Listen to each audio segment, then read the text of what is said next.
Welcome to the Ideas to Impact podcast series. We'll be talking to experts that will be giving actionable advice to climate and sustainability founders and also the general community within the sustainability and renewable space. I'm Magda, I'm host of this series, and I'm the founder of Jobs for Planet, a climate tech, sustainability, and renewable energy recruitment company operating globally.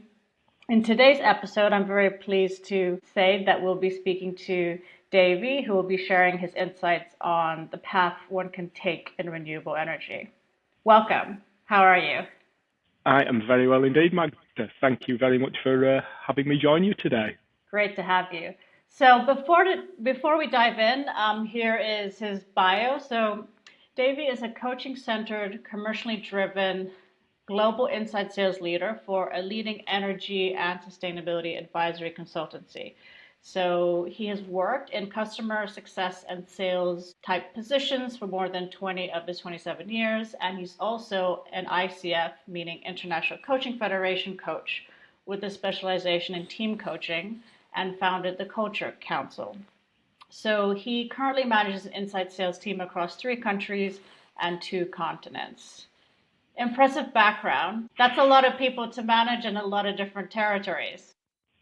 Yeah, it means I have to do a lot of dancing around time zones, but it's part of the modern world and it's something that I really enjoy doing. Awesome. So before we get into asking you a couple of questions to give our listeners some insight, I'd like to just understand, where are you dialing in from today? I'm dialing in from sunny Leeds in Yorkshire in England, and it actually is sunny today, and it's due to get really warm over the weekend, so I'm looking forward to spending some time in the sunshine on my bike this weekend. It'll be really nice for you to kind of get out to the, I think it's the Yorkshire Dales, right? Absolutely, yeah. They are on my doorstep. Yeah. Wonderful. So, I would really like to understand a bit more about you. Tell me about your earlier career. Who did you think you would actually become when you grew up, so to speak? I'm still waiting to grow up. And when I was a young boy, I always wanted to be a Top Gun fighter pilot. But I'm colorblind, so I remember being told you're never going to be a pilot and being crestfallen. And every single time I ever went to see a careers guidance advisor, they would say to me, "You're a teacher, go into teaching." And I would push back on it so hard because both of my parents were school teachers. And the last thing I wanted to be was like my mum and dad. I fell into the job in the energy industry through a friend of a friend who got me a job. I started off doing data entry, data input, then moved into validation and database management, data analysis, before finding account management, customer success on large global accounts. And then in 2020, I took the decision to step away from the delivery side of the business and move into sales. People at the time said to me, "You're stepping out of the frying pan into the fire." But I really enjoy the sales process. And actually, I see parallels with the coaching that we do and also with teaching. You are helping to educate prospects and customers, and you are helping them find solutions. Now, as a sales person, my job is to make sure that the solution they find is the solutions I'm bringing to them. But it's about helping them uncover that need and how we can solve it for them. Okay, interesting. So you're kind of saying that the obviously both of us are kind of in the coaching space as well. So you're saying the coaching approach has been something that you've added to your toolkit, or that's the way that you're sort of trying to have these conversations a little bit differently, maybe, rather than absolutely. Yeah, it's not going in and telling them what we do. It's about helping them understand what they do, helping them understand what is important to them and why it's important. And that, again, helps create that value. It moves it away from being a commercial discussion to something that they are personally invested in, that they have a personal interest in, and giving them ownership of that project. And then they take responsibility, they take active ownership of it, and they're far more likely to engage with you fully. Okay, that's quite interesting, actually, because the way that I'm thinking about it at the moment, it's almost like, if I understood you right, you're empowering them to uncover whatever their business pain or problem is, but then they kind of have the agency and almost accountability to then go and solve it. So they kind of champion your solution, not because you're Ab- saying the solution is amazing, but because they realize, oh, wait, I could actually really solve this, and that would be really awesome for my department or me or whoever. So, Absolutely. A lot of right. it is about helping them realize that they have the potential, they have the ownership, and you're simply there as a guide, as an advisor, Mm-hmm. and then getting in the door and building that tackiness and stickiness with them that comes from my years of being a customer success manager. Very interesting. So, I'm curious, I mean, what do you think are some pathways to get into the kind of energy or sustainability industry? I know it wasn't planned supposedly from your side, it just happened. But if someone actually wants Yeah. to do this more intentionally, what would you suggest? I think had you asked me this 5 or 10 years ago, the pathways in were far more limited than they are nowadays. And what we've seen with the growth of renewables, with both on-site and off-site renewables, is for many years the energy industry was dominated by the big players, Mm-hmm. RWE and the likes, EDF. But there's so many developers, rebellious like suppliers nowadays that have come up that are shaking things up, and there are consultancies galore, Mm-hmm. large ones, small ones. So the way to get into the energy industry now is so much varied and broader than ever it was before.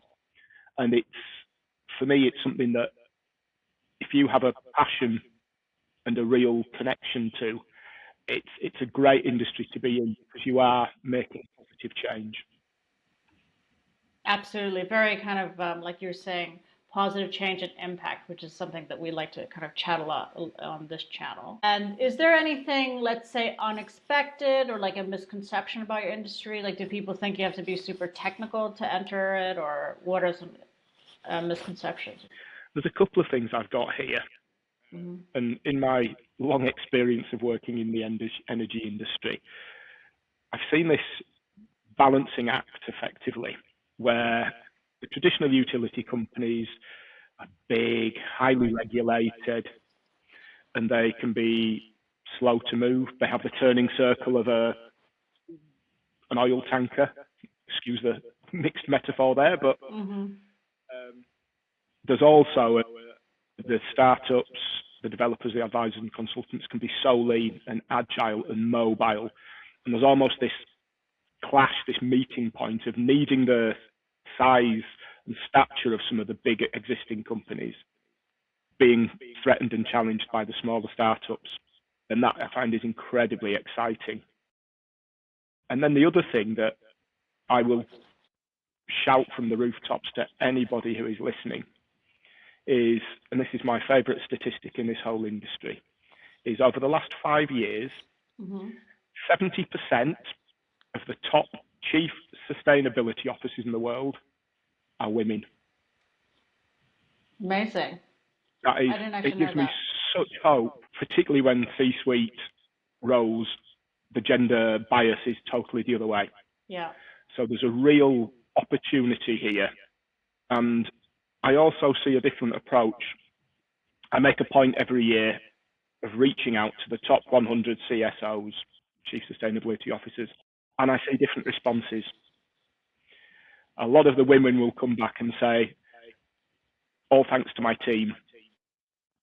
There's a far more collaborative, team-based approach, and it just gives me great hope that we have a real chance of solving the climate crisis with these people in charge.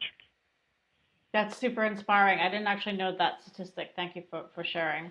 And I think it's, to your point, I think leadership, which of course maybe that's a topic for another conversation, but in general, leadership, different styles of leadership create different outcomes. So it's interesting to see that potentially the differences from a gender perspective and how that can move the needle in a particular industry and to help to reach net zero or whatever goal Yeah, that might be. Yeah. very much so. I mean, we used to half-heartedly joke that we worked in menergy and mengineering, because it was such a male-dominated industry. And Yeah. the fact that we have, that on one side and then sustainability coming in on the other, I think is going to create that perfect blend that will achieve the goals that we need. And just as you said, those different approaches from the leadership team, yeah, it really gives me great hope. That actually is quite related to kind of a question I wanted to ask you, which is, you are a leader. Obviously, you manage teams, and I know that you're a coach as well. So, what's like how do you mix those two together? How do you use that day to day? It's an interesting one for me, and it's changed over time, particularly since I did my coaching qualifications. One of the things that I am keenest to do with my teams is to be really open and aware. And we tend, as we do with customers as well, to respond to those who are most vocal, the most outspoken. But I'm always on the lookout for what I term the whispering talent. Those people who perhaps are a little bit more withdrawn, less vocal, because if you can unlock their potential and allow them to really flourish, again, you are building that balance of what you need of the vocal and the less vocal. So that's a really, really key element for me of managing the team. And there is nothing better in the world for me than those moments of uncertainty during a coaching conversation where there is just no limit to the potential. There's almost a moment of being in reality. Anything can happen. And as a coach, we have to get really comfortable sitting in those moments of not knowing.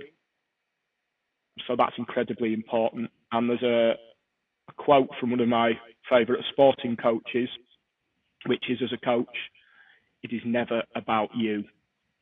Mm-hmm. And again, that's something I try to bring into my management style and my approach for the teams I manage. My role is there to support them, to help them to develop, to get them to where they need to be. If I have a team that is happy, motivated, engaged, they do anything and everything because they see where they can go with it as well. Amazing. So I can see how that is very kind of empowering, but also intentional style of leadership. Absolutely. So you really got something there, Davey. And what would you say is sort of rewarding about your role in that sense? You kind of alluded to it earlier, but is it those moments when you can sort of see the unlimited potential? That for me is, as an individual, is magic. The sparkle and electricity that comes out of those moments is what energizes me and makes me get up in the morning with a smile on my face. But within this industry, again, particularly in the sustainability consultancy role, it aligns with my values. I really do believe in changing the way that the world uses energy. It really can make a positive change, and we have to do it. COVID, when the world went into lockdown, showed us that we can make massive changes when we need to. And the impacts can be really quick when we do those. And so sustainability is something I care passionately about.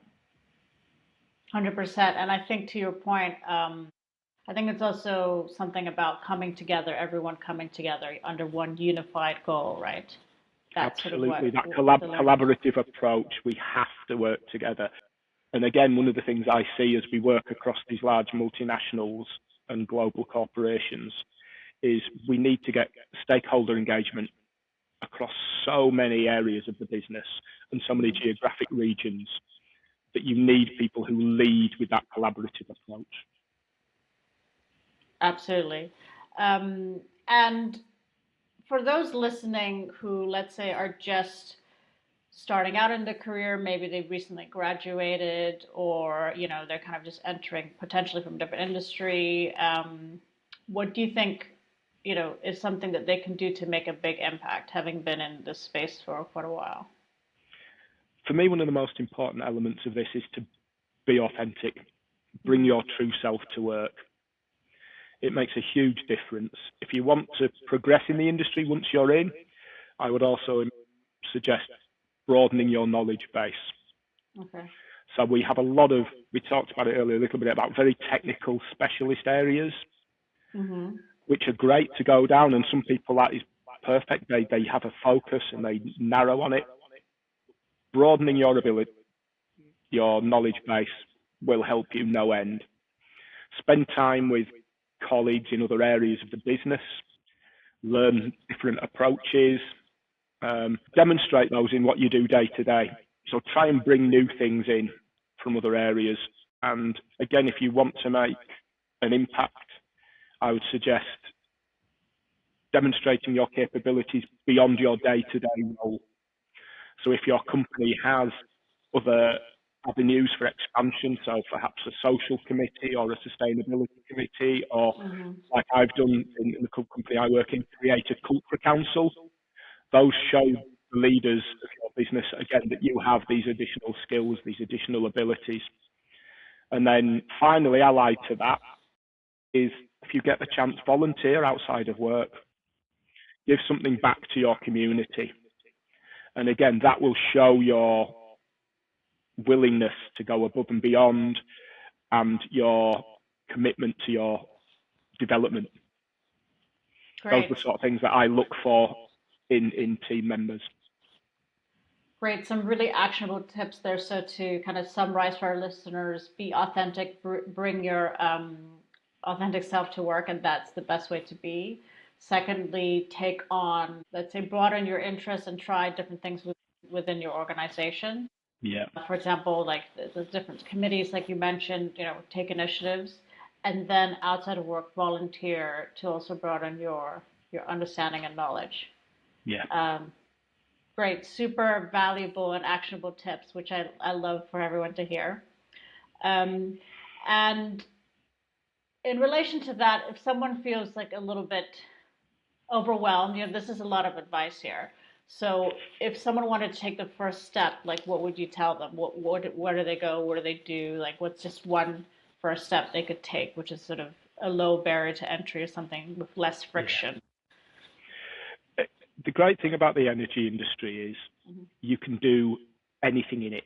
So whatever existing skill that you have, there will be an opportunity for you to utilize that within the energy industry. So as with all of these things, start small, steady steps, build up. And what I would also point out is a lot of people have a vision of a career path that is linear line climbing up. The reality is often different to that. And you may at times find yourself taking a sideways step or even a backward step in order that you later move on or you go into a different area. So be open to change. And you don't always have to be progressing up.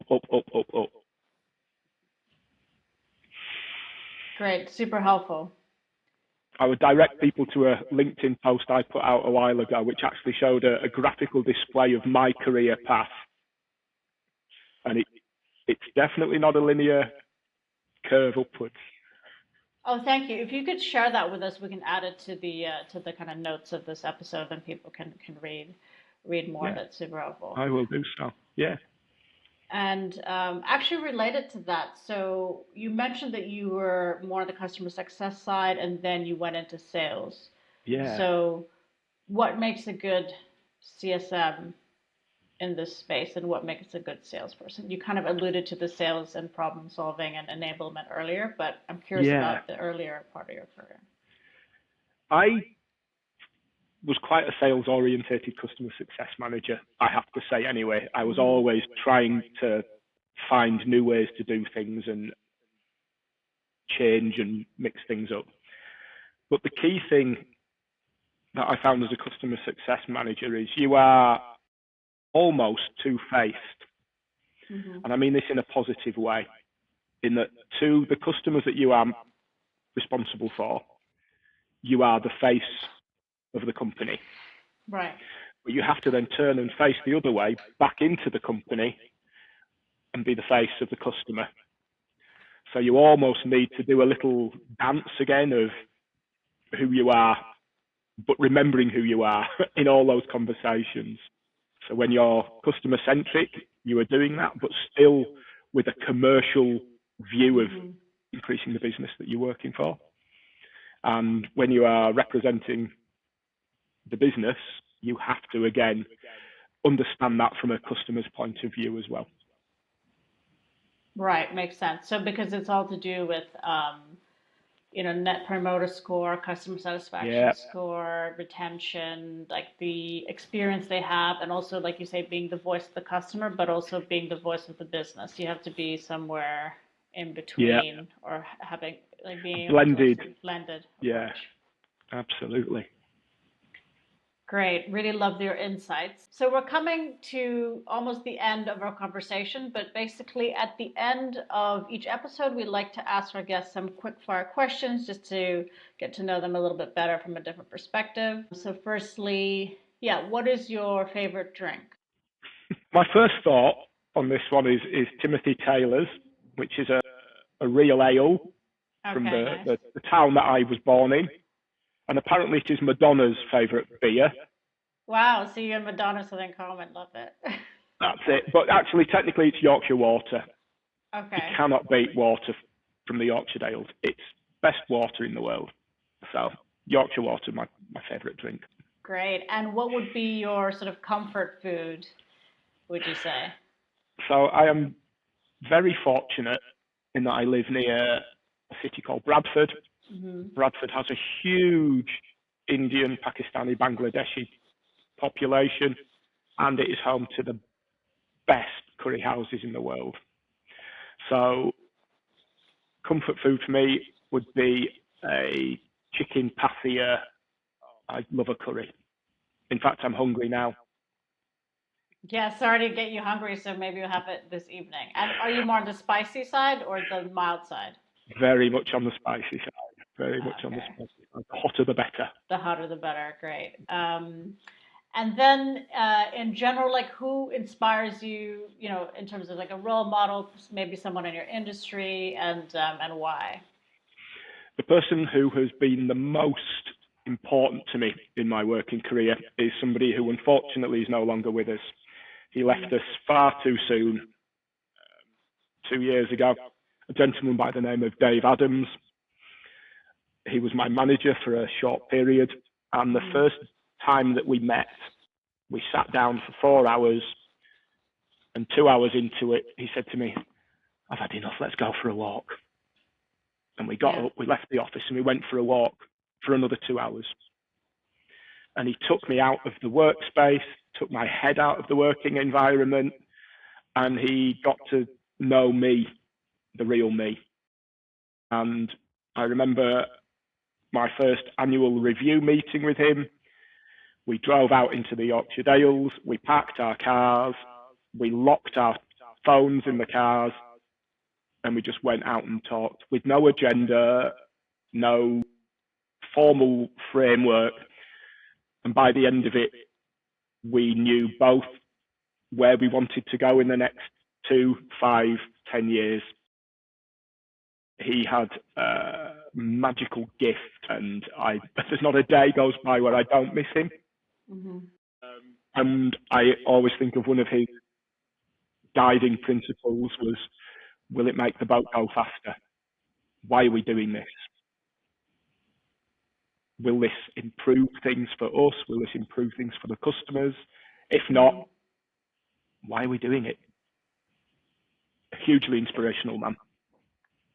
Love it, love it. Thank you for sharing that. It sounds like this individual, if I understood, is really about understanding, kind of peeling back the onion. I don't know if I like that phrase, but you know what I mean. So peeling back the onion, understanding who is underneath that, the different layers, and then kind of guiding, using that also as a way to guide things. And kind of putting like that vision, like you said, 2, 5, 10-year plan or vision. That's the best way to kind of inspire and lead people, I think. And with him, it was a mutual exercise as well. It wasn't simply, right, Dave, this is where do you want to go? We threw things backwards and forwards, and he was developing his plan at the same time and sharing that with me. So, yeah, he wasn't a trained coach, but he had every natural instinct of a great coach. Well, very, very interesting. Just like you said, this two-way feedback and two-way openness almost. Because I think in certain scenarios, in certain companies, or just certain leadership styles, it's very much one directional, meaning, okay, this is what I need you to do. You need to do this. And that's kind of like, these are the steps to go to the next point, rather than explaining the other side as well, and the overall context, and the overall, like, where the person in the team actually fits into the manager's long-term goal, and actually kind of feeling like they're actually part of, that journey, part of that ship, or however you want to say. Absolutely, we're all in it you're together. part I'm of the it, connected captain. and integrated. Yeah, Exactly. absolutely right. I need you to do your best, for us all to do our best, for me to succeed. Absolutely. Well, I've really enjoyed the conversation, so thank you so much. If people want to find you or reach out, are you open to that? Or can they find you on LinkedIn or something? You can find me on LinkedIn. I will share my details with you to go out in the show notes. And I am, I think, the only Davey Johnston on LinkedIn, so you should find me quite easily. But I'm always open to talk to people, to learn and to share. Great. Really appreciate your time. Thanks for sharing your story. Talk to you soon.